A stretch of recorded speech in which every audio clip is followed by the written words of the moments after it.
हरियाणा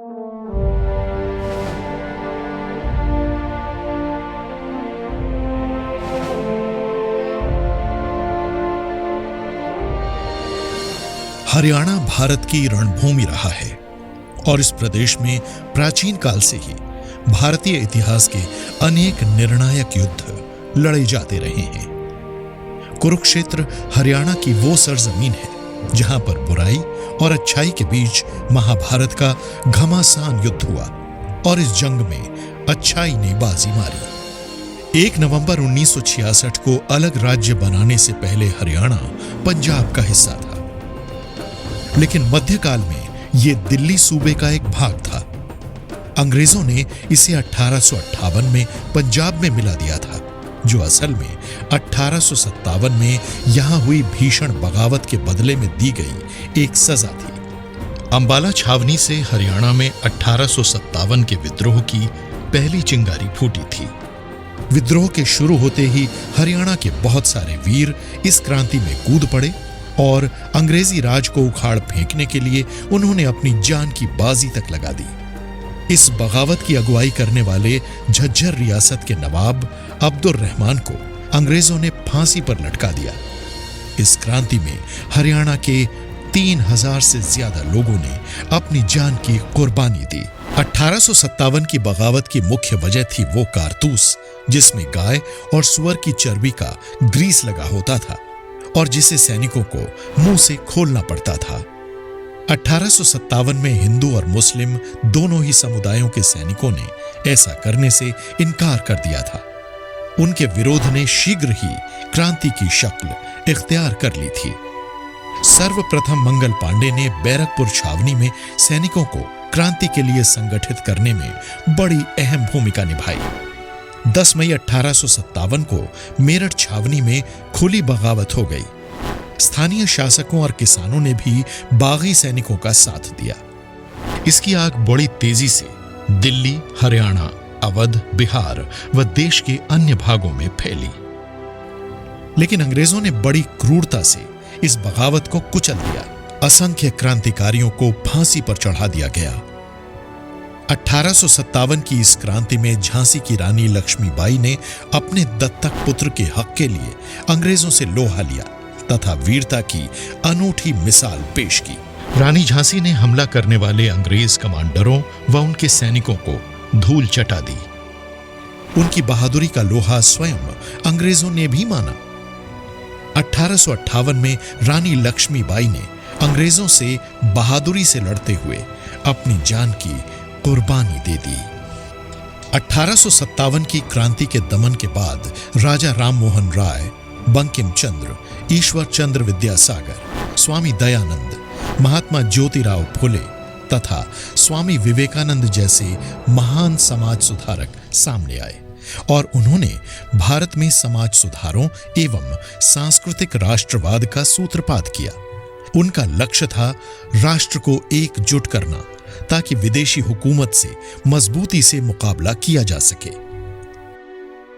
1885 में A.O. Hume तथा W.C. Banerjee के नेतृत्व में भारतीय राष्ट्रीय कांग्रेस की स्थापना की गई ताकि मध्यवर्गीय शिक्षित लोग अपने विचारों को रख सकें और राष्ट्रवाद की ओर बढ़ सकें।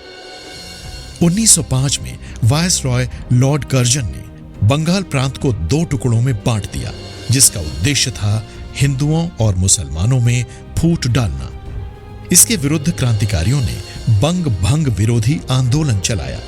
इसी बीच 1906 में आगा खान ने अंग्रेजों के समर्थन से ढाका में ऑल इंडिया मुस्लिम लीग का गठन किया।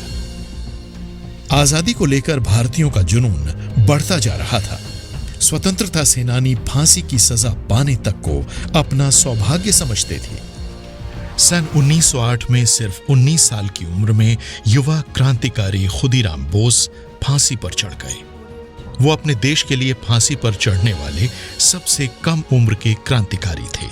उन्होंने चीफ मजिस्ट्रेट डगलस किंग्सफोर्ड को मारने के लिए बम फेंका था। 1908 में ही बाल गंगाधर तिलक को राजद्रोह के आरोप में 6 साल की सजा सुनाई गई। 1909 में मिंटो मार्ले सुधार लागू किए गए। यहां भी असल मकसद था हिंदू मुस्लिम अवाम के बीच दरार पैदा करना। बाद में 1919 में मॉन्टेग्यू चेम्सफोर्ड सुधारों के जरिए पुनः फूट डालो और राज करो की नीति को बढ़ावा दिया गया। इस कारण इनका विरोध देश भर में हुआ। प्रथम विश्व युद्ध के बाद जब महात्मा गांधी दक्षिण अफ्रीका से स्वदेश वापस आए तो उन्होंने अपने अनोखे अहिंसक सत्याग्रह आंदोलन के जरिए भारतीय राष्ट्रीय आंदोलन में नई जान फूंकी।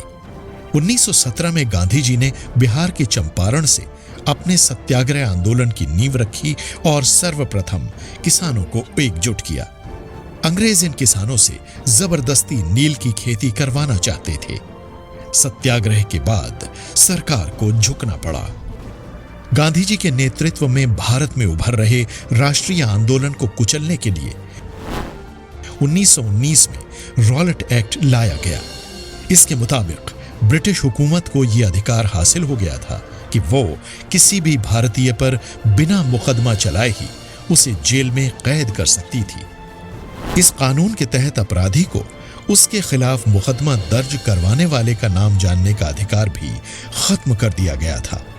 इस कानून के खिलाफ देश भर में हड़ताल, जुलूस और प्रदर्शन होने लगे। गांधी जी ने दमनकारी रॉलेट एक्ट के खिलाफ सत्याग्रह करने का ऐलान कर दिया।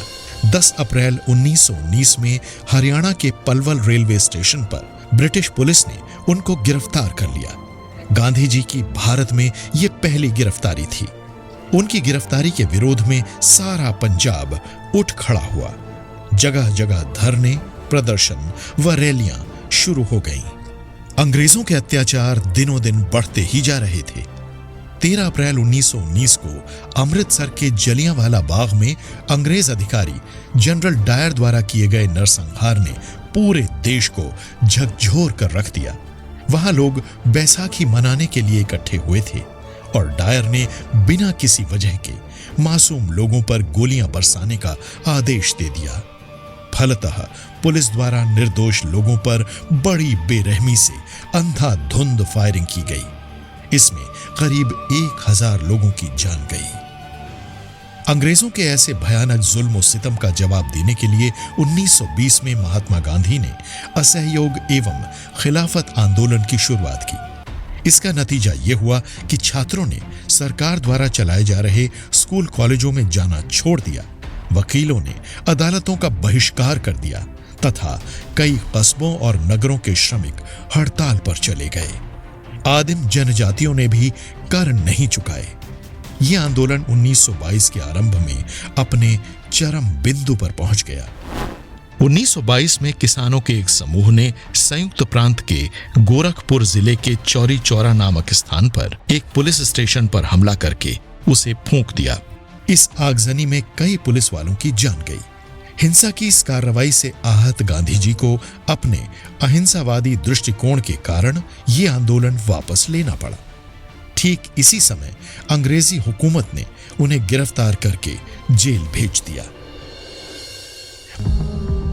भारतीय असंतोष को शांत करने के लिए ब्रिटेन की सरकार ने 1928 में साइमन कमीशन को भारत भेजा, परंतु इसमें किसी भी भारतीय सदस्य को शामिल नहीं किया गया और अंग्रेजों ने स्वराज की मांग को भी मानने से इनकार कर दिया।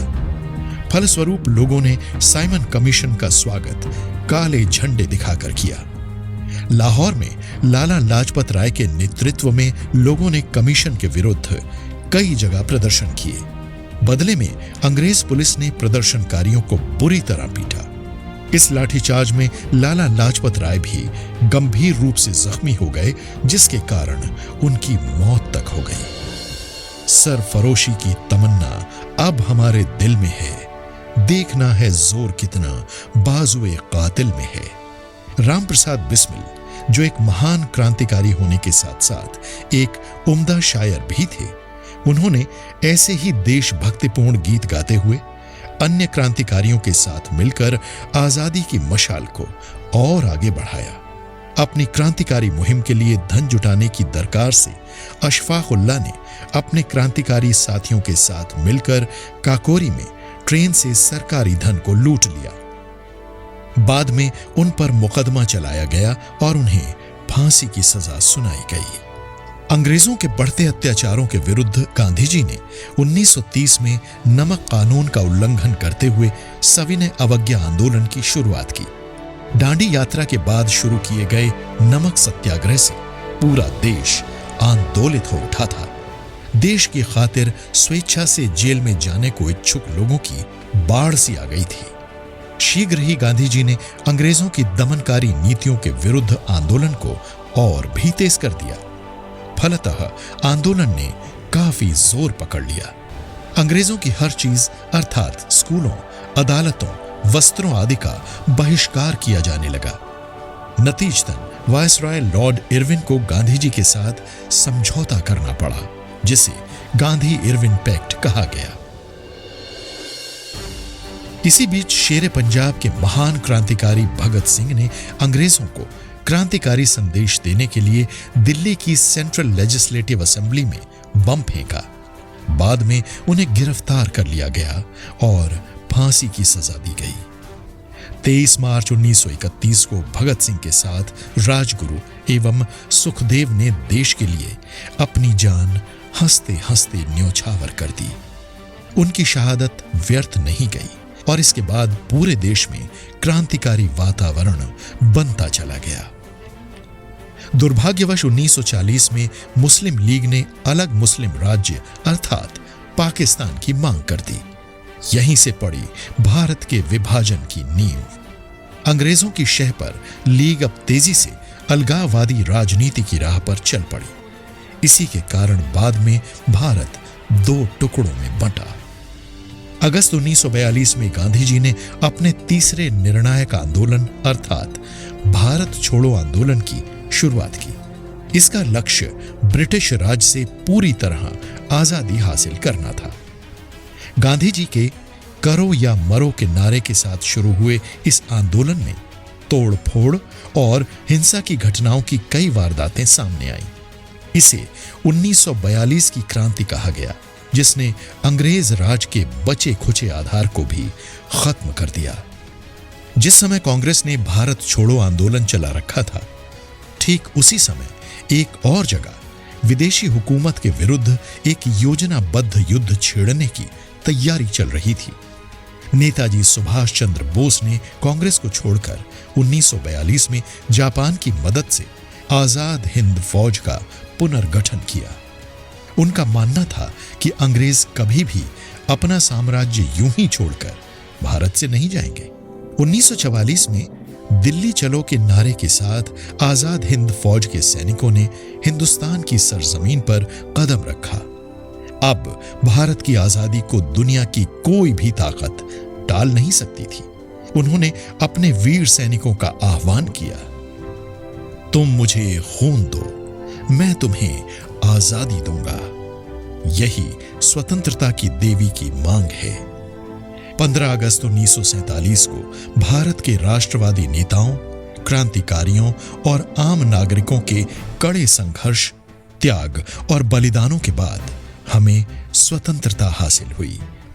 परंतु अफसोस कि इसके साथ ही अंग्रेजों की फूट डालो और राज करो की नीति और मुस्लिम लीग की हठ धर्मिता के कारण हमारा देश 2 टुकड़ों में बंट गया, भारत और पाकिस्तान।